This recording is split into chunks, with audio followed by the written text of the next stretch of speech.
उन्होंने जो है इस बात का दावा किया था कि दुनिया का कोई व्यक्ति जो है अगर इस बात को सिद्ध कर दे कि ईश्वर है तो मैं अपना सब कुछ दान कर दूंगा, उसके नाम कर दूंगा। हाँ, हॉकिंस करके जो है उनका, स्टीफन हॉकिंस ये नाम था। उन्होंने इस बात को जो है दावा किया था कि कोई व्यक्ति अगर अपने आप को ये प्रूव कर दे कि मैंने ईश्वर देखा है या कि ईश्वर होता है, ऐसा सिद्ध कर दे तो मैं अपना सब कुछ दान कर दूंगा। कोई आदमी नहीं होता है कि ये जो ब्राह्मण है मुख से निकला हुआ उसको 4 अधिकार मिला। ब्राह्मण पढ़ेगा, पढ़ाएगा, धन रखेगा और हथियार चलाएगा, आवश्यकता पड़ने पर 4 अधिकार। क्षत्रिय 3 अधिकार कि क्षत्रिय पढ़ेगा केवल युद्ध शास्त्र, वेद शास्त्र नहीं, पुराण नहीं, केवल युद्ध शास्त्र पढ़ेगा, धन रखेगा और उसकी बनाई हुई व्यवस्था को संचालित करने के लिए हथियार भी चलाएगा।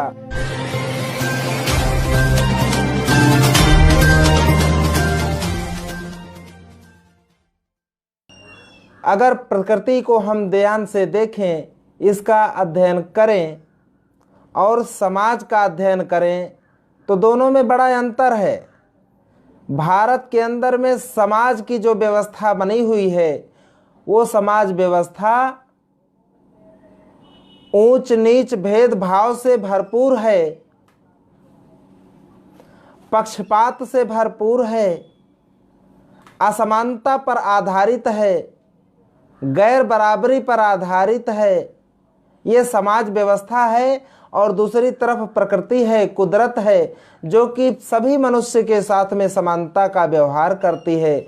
अगर प्रकृति का समानता का व्यवहार करती है और ये समाज व्यवस्था में असमानता फैली हुई है, असमानता स्थापित है, तो निश्चित रूप से एक व्यक्ति जो बनाएगा इस सारी सृष्टि को, वो समता, अगर वो व्यक्ति जो है उसका दृष्टिकोण एक ही होता है, चाहे हो सकता है कि समता को मानने वाला हो अथवा विषमता को मानने वाला हो। अगर समता को मानने वाले लोग ने या सृष्टि के रचयिता अगर विषमता को मानने वाले होते तो यह प्रकृति जो है हमारे साथ में विषमता का व्यवहार करती।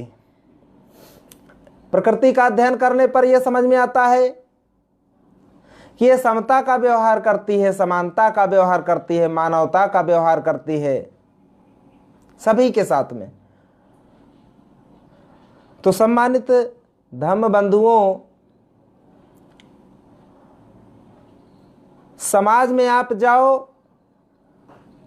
तो समाज में वर्ण व्यवस्था है, जिसको वेदों में ब्राह्मण कहता है कि वेदों में लिखा है कि ब्रह्मा ने जब सृष्टि का रचना चालू किया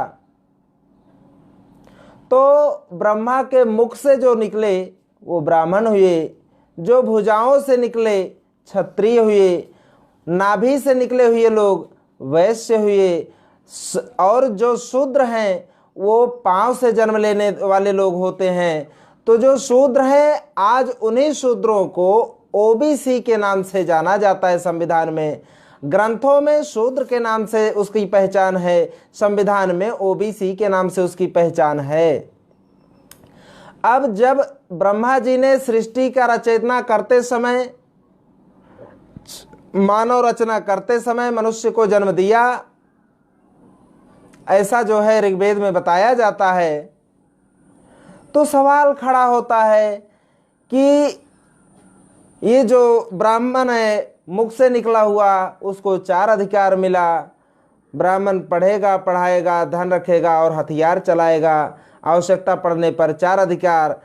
क्षत्रिय 3 अधिकार कि क्षत्रिय पढ़ेगा केवल युद्ध शास्त्र, वेद शास्त्र नहीं, पुराण नहीं, केवल युद्ध शास्त्र पढ़ेगा, धन रखेगा और उसकी बनाई हुई व्यवस्था को संचालित करने के लिए हथियार भी चलाएगा।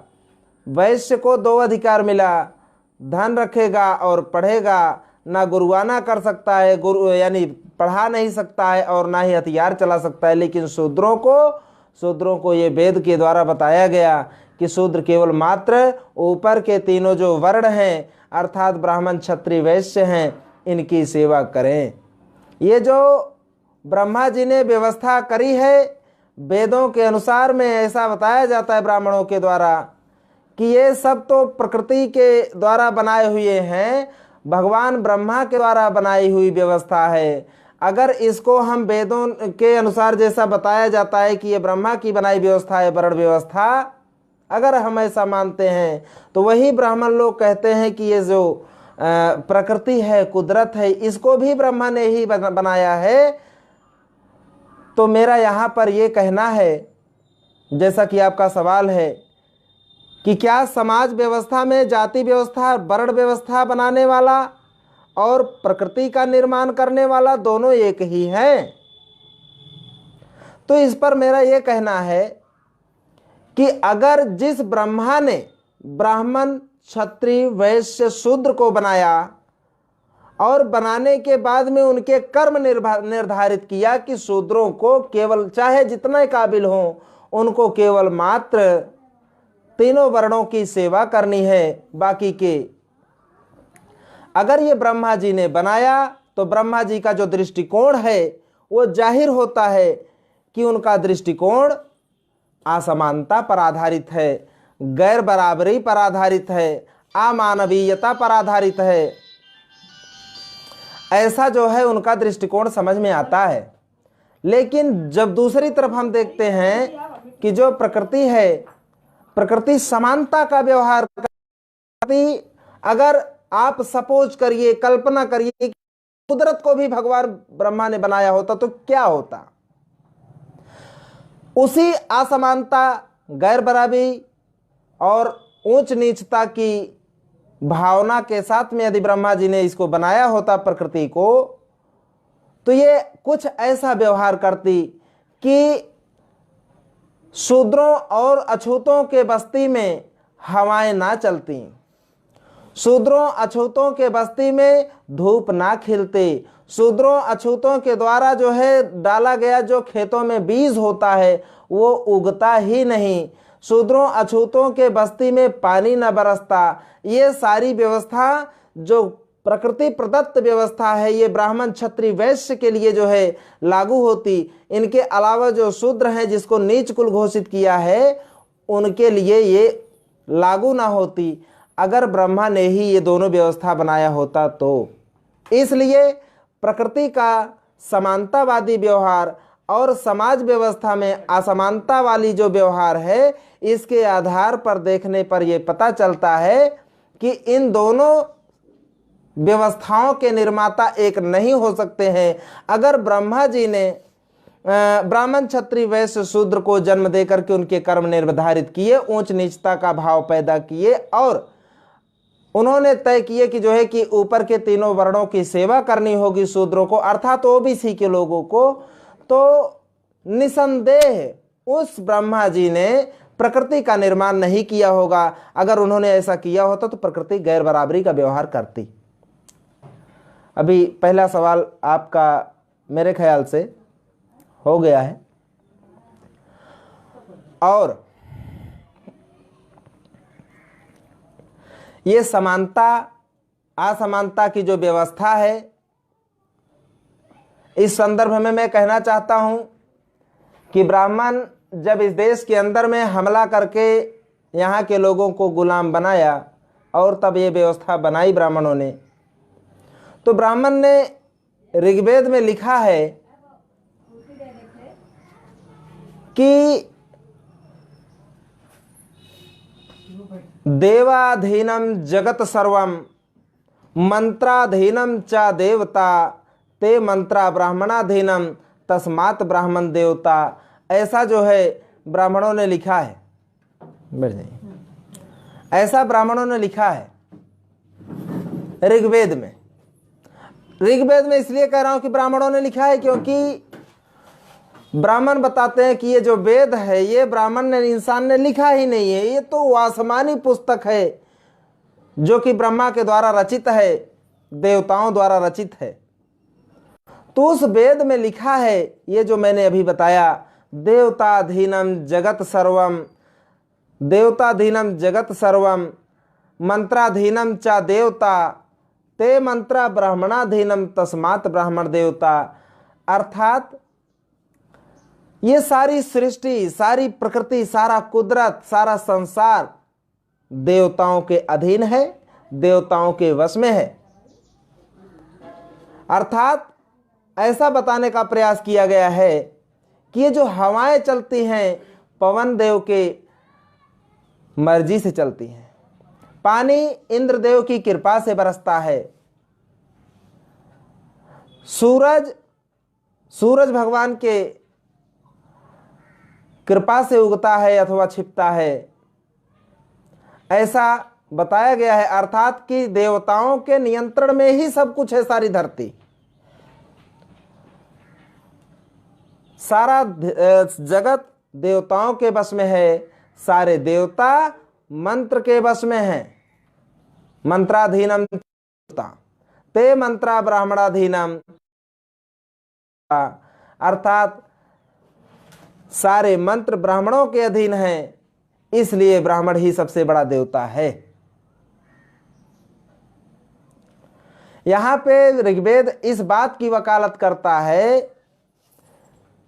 कि सारी सृष्टि देवताओं के बस में, सारे देवता मंत्र के बस में, सारे मंत्र ब्राह्मण के बस में, इसलिए ब्राह्मण ही सबसे बड़ा देवता है, ऐसा ऋग्वेद कहता है। अब बात अलग है, ये तो अब जाकर के एक तरफ ब्राह्मण जो है भगवान का भी बाप बन बैठा, अर्थात भगवान मंत्र मारे देवता हाजिर, भगवान का बाप बन बैठा ब्राह्मण। दूसरी तरफ जो और इंसान थे, या खुद को तो इंसान समझा नहीं, खुद बाप बना डाला, और जो अन्य जो है इंसान जो लोग थे उनको भी इंसान नहीं समझा, उनको जानवरों से बदतर समझा।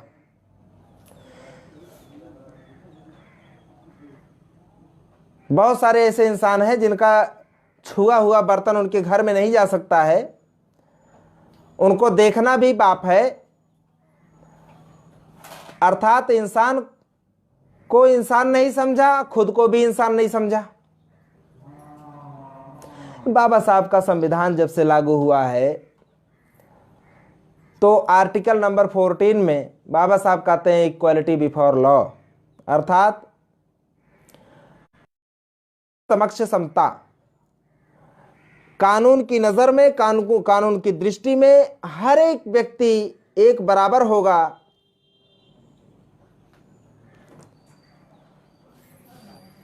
अगर ऐसा बाबा साहब ने ना लिखा होता तो शायद हो सकता था कि राम रहीम, आसाराम बापू, तमाम प्रकार के पोंगा जो बाबा लोग टहल रहे हैं, जो अभी जेल काट रहे हैं 376 के मामले में, वो लोग ऐसा कहते, उन बच्चियों को ऐसा बोलते कि हमने आपके साथ ऐसा किया, इसके लिए मैंने आपको इस काबिल समझा, इसके लिए आप अपने आप को धन्य समझो, ऐसा बोलते।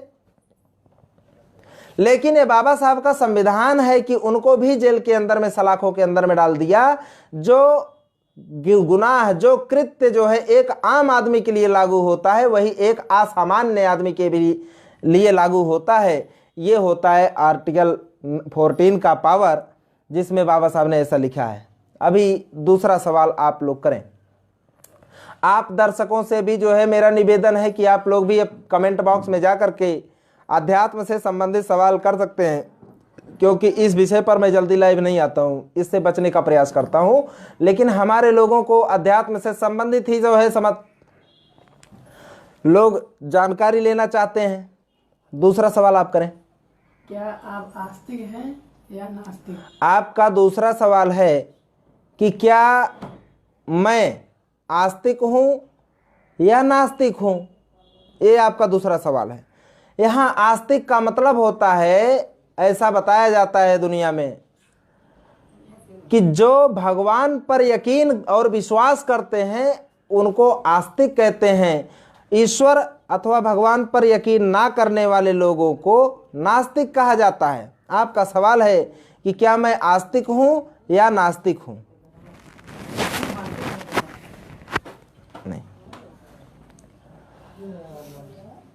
देखिए, मैं ना ही आस्तिक हूं और ना ही नास्तिक हूं। मैं आस्तिक भी नहीं हूं, नास्तिक भी नहीं हूं।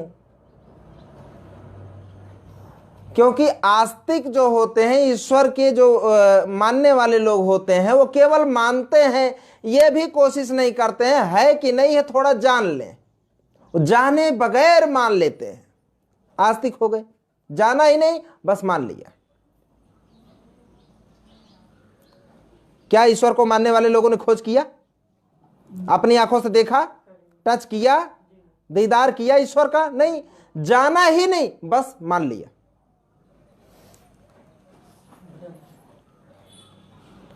नास्तिक वो लोग होते हैं जिन्होंने जाने बगैर या हो सकता है समझ बूझ करके उन्होंने नकार दिया। तो मैं ना ही आस्तिक हूं और ना ही नास्तिक हूं, बल्कि मैं वास्तविक हूं। जो मुझको दिखता है उसको हां बोलता हूं, जो नहीं दिखता है ना बोलता हूं। मैंने अभी तक ईश्वर को नहीं देखा है। अगर कोई आस्तिक हैं और देखे हैं, मिले हैं, तो ऐसे महानुभाव से मैं जरूर दर्शन करना चाहता हूं जिन्होंने ईश्वर का दर्शन किया है, साक्षात ईश्वर से मिले हैं। तो ऐसा व्यक्ति आज तक दुनिया में कोई हुआ नहीं। यहां तक कि दुनिया का सबसे बड़ा जो वैज्ञानिक रहे हैं अमेरिका में, उनका नाम शायद मुझे नहीं याद आ रहा है, बहुत सुपर उनके पास पावर थी जो है मानसिक रूप से। तो उन्होंने जो है इस बात का दावा किया था कि दुनिया का कोई व्यक्ति जो है अगर इस बात को सिद्ध कर दे कि ईश्वर है, तो मैं अपना सब कुछ दान कर दूंगा, उसके नाम कर दूंगा। हाँ, हॉकिंस करके जो है उनका, स्टीफन हॉकिंस ये नाम था। उन्होंने इस बात को जो है दावा किया था कि कोई व्यक्ति अगर अपने आप को ये प्रूव कर दे कि मैंने ईश्वर देखा है या ईश्वर होता है, ऐसा सिद्ध कर दे, तो मैं अपना सब कुछ दान कर दूंगा। कोई आदमी नहीं गया वहां पर। तो मैं ईश्वर पे थोड़ा सा जो है इस बात को मैं स्पष्ट करना चाहूंगा। आप लोग भी जाने, जो आस्तिक लोग, बहुत सारे लोग ऐसे वीडियोस को मेरे देख रहे होंगे, ऐसा भी हो सकता है जो आस्तिक हो सकते हैं। तो भगवान का दर्शन कैसे किया जाए, भगवान से मिला कैसे जाए, उसके तरीके किसके पास हैं, या किसी चीज का, देखिए जब किसी चीज का अस्तित्व होता है नहीं होता है, तो दोनों में फर्क कैसे किया जाए, कैसे माना जाए कि इस वस्तु का या नहीं।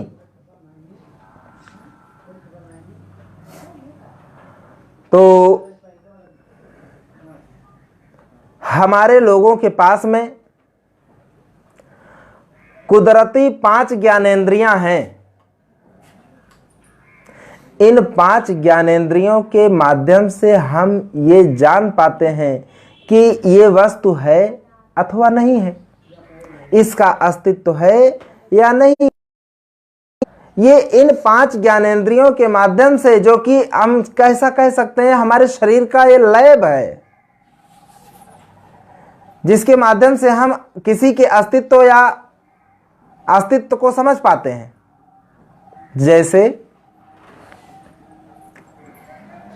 जैसे कि कोई भी वस्तु अगर उसका वजूद वास्तव में है, उसका अस्तित्व है, तो सबसे पहले हमारी आंख देखती है, जो कि हमारा पहला ज्ञानेंद्रिय है। आंख बताती है कि नहीं है।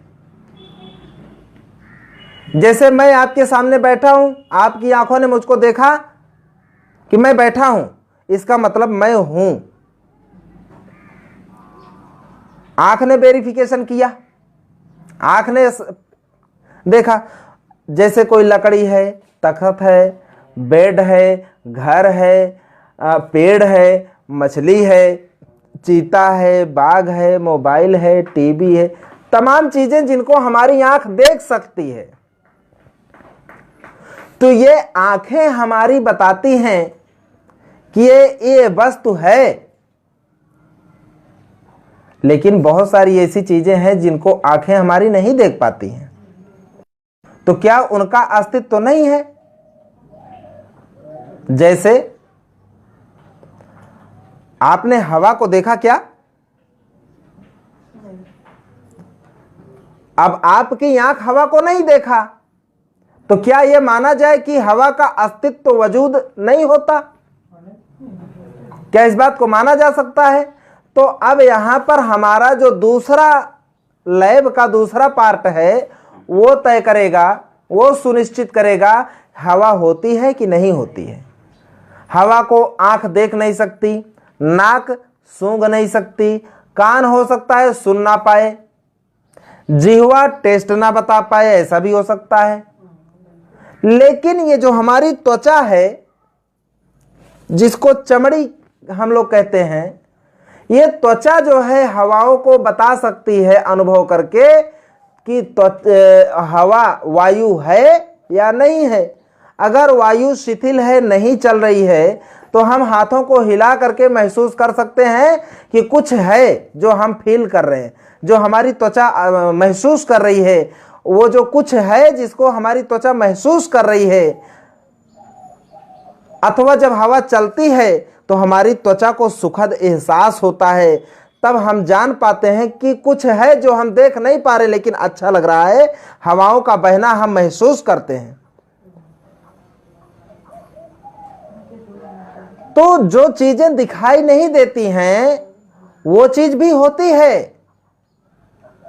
जो चीजें आंखें नहीं देख सकती हैं ऐसा नहीं को नहीं है, लेकिन वो दूसरे हमारे लैब के दूसरे जो है हिस्से पर महसूस होगा।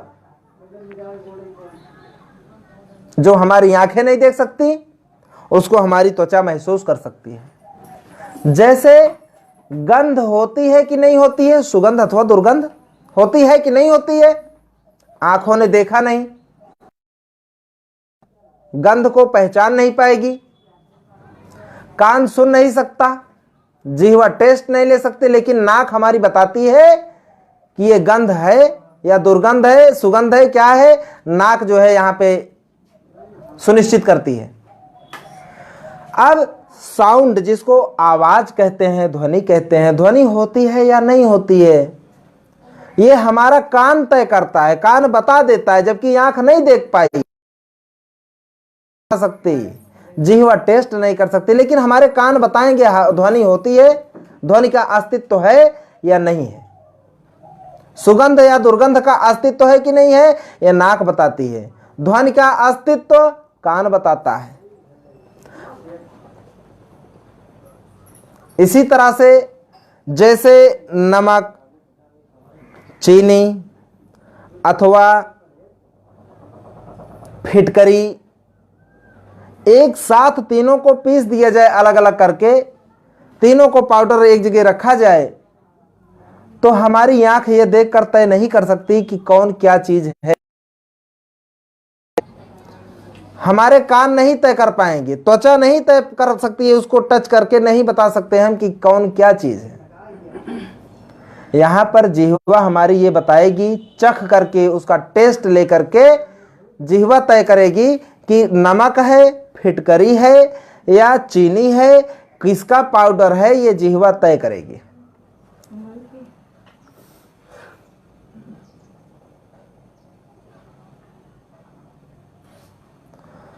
तो 5 ज्ञानेंद्रियां मैंने बताया था, आंख, नाक, कान, त्वचा, जिह्वा। लेकिन अब यहां पर विचार कीजिए आप, जितने लोग भगवान को मानने वाले लोग हैं, आपने भगवान को देखा क्या? अपनी आंखों से देखा क्या? जैसे हम प्रकृति के अंदर में तमाम जो विभिन्न घटक हैं, अवयव हैं, जो वस्तुएं हैं, उनका हम अपने लैब पर जब उतला करके देखते हैं, हमारी लैब का कोई न कोई पार्ट बताता है कि यह वस्तु है या नहीं है, इसका अस्तित्व है कि नहीं है। उसी तरह से ईश्वर को भी, आम आदमी छोड़ो, जिन लोगों ने ईश्वर को जन्म दिया, जिन लोगों ने ईश्वर को पैदा किया, जो लोग ये बताते हैं कि ईश्वर है, उन्होंने क्या अपने लैब में जाकर के या अपने लैब से टेस्ट किया क्या ईश्वर के अस्तित्व को? जैसे जो बड़े बड़े शंकराचार्य होते हैं, जो दावा करते हैं इस बात का, उन लोगों से भी सवाल है, आपने अपनी आंख से देखा क्या? नहीं। चलो ठीक है, हो सकता है हवाओं की तरह भगवान होता हो कि जो दिखाई ना देता हो, लेकिन जो दिखाई नहीं देती हैं वो त्वचा स्पर्श करके बता सकती है। तो भगवान को आपने टच करके, छू करके देखा क्या? नहीं। चलो आपने छू करके भी नहीं पता पाए, छू करके भी नहीं देखा। भगवान को आपने कान से सुना क्या? कान, यानी लैब का जो तीसरा पार्ट है, कान ने भी नहीं देखा भगवान को। अच्छा चलो ठीक है, भगवान को आपने सूंघा क्या? भगवान दुर्गंध देता है या सुगंध देता है? नाक से सूंघ करके पता लगाया क्या? तो नाक ने भी जो है, नाक से भी आपने नहीं सूंघ कर पता लगा पाए। अच्छा नहीं पता लगा पाए, कोई बात नहीं। जीभ से चाट करके आपने देखा क्या भगवान खट्टा होता है, मीठा होता है, नमकीन होता है, खारा होता है, कैसा होता है? टेस्ट किया क्या? तो कोई भी आदमी जो ये दावा करता है कि मैंने भगवान का दर्शन किया या नहीं किया, या भगवान का ढिढोरा पीटते हैं, प्रचार करते हैं, ऐसे लोग अपने लैब पर खुद अनुभव किया क्या? आप जो अनुभव करेंगे वही जो है बताने के हकदार हैं, वही बताना चाहिए, उसी का प्रचार करना चाहिए। पढ़ी पढ़ाई देखिए, बुद्ध जो है, बुद्ध कहा करते थे अपने जीवन में कि कोई बात सिर्फ इसलिए मत मान लो कि मोटे मोटे धर्म ग्रंथों में लिखा है, इसलिए नहीं मान लेना चाहिए। कोई बात इसलिए भी नहीं मान लेना चाहिए कि बड़े बड़े संत महात्मा ऋषि मुनि कह के चले गए हैं, इसलिए वो बात सही होगी, ऐसा इसलिए भी मत मान लो। कोई बात पूरी की पूरी जनता मानती है, बहुत सारे लोग मानते हैं इस बात को, इसलिए सही होगा, इसलिए सही होगा कि बहुत सारे लोग इस बात को मानते हैं, इसलिए भी उस बात को सत्य मत मान लो। कोई बात अच्छे अच्छे दिखने वाले, अच्छे चेहरे वाले लोग कोई बात मानते हैं, इसलिए सही होगी, इसलिए भी मत मान लो। कोई बात परंपराओं से चली आ रही है, इसलिए वो सही ही होगी, इसलिए भी मत मान लो।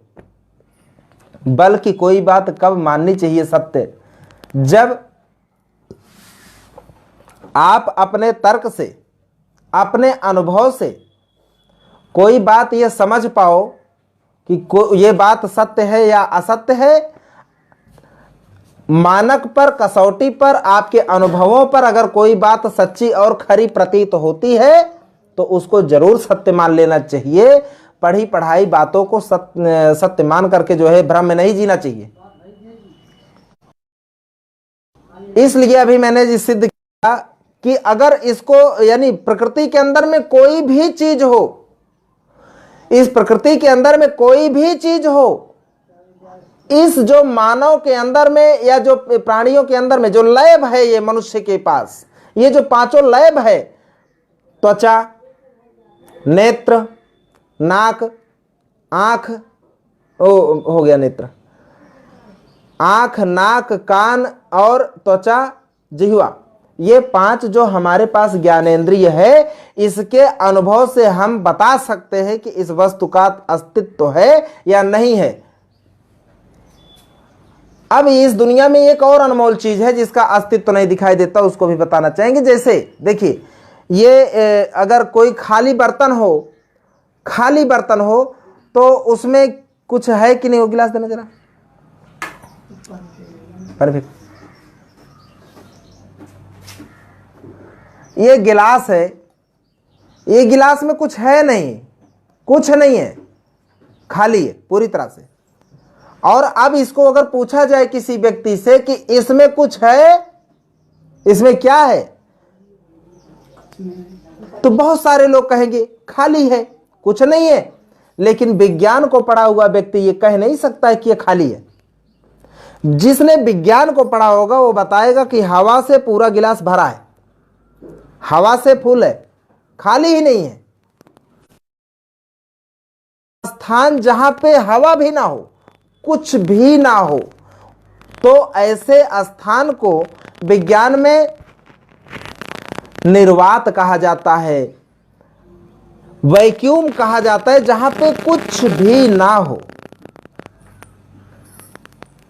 तो जो निर्वात होता है विज्ञान में पढ़ाया जाता है कि ऐसा खाली स्थान जिसमें कुछ भी ना हो, वो खाली स्थान का अस्तित्व है, तो निर्वात का भी कोई अस्तित्व नहीं होता है। बल्कि ऐसे स्थान पर जहां पर किसी भी चीज का अस्तित्व ना हो, उसी को निर्वात कहा जाता है। ऐसे ही भगवान भी है। अब निर्वात को जीभ से चाटो तो खट्टा मीठा कुछ नहीं पता चलेगा, कि है ही नहीं कुछ, तो पता कैसे चलेगा।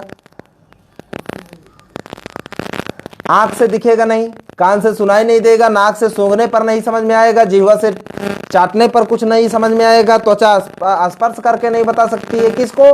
निर्वात को। क्यों निर्वात को नहीं बता सकता? वहां पर 5 की 5 लैब फेल है। क्यों? क्योंकि वहां पे कुछ है ही नहीं। जब किसी चीज का, किसी वस्तु का अस्तित्व ही ना हो, तो उस वस्तु को जो है हमारी ये 5 जो लैब है, ये लैब पर खरी नहीं होगी। और अगर किसी वस्तु का अस्तित्व है तो दिखेगी, लैब में आएगा टेस्ट करने पर। इसलिए अगर कोई आस्तिक जो ईश्वर की सत्ता में यकीन रखते हो, अपनी लैब में खरा उतार करके चेक कर लें, अच्छे तरीके से अनुभव कर लें, समझ लें, टेस्ट कर लें। उनके टेस्ट करने पर भगवान अगर खट्टा मीठा नमकीन लगता है तो हमको भी बता देना, बड़ी कृपा होगी। अपना चैनल, आपका चैनल, समाज का चैनल, देश का चैनल एनबी न्यूज 24/7 को आप लाइक करें, सब्सक्राइब करें और ज्यादा से ज्यादा इसकी वीडियो को शेयर करें, ताकि हर खबर को मैं आप तक आसानी से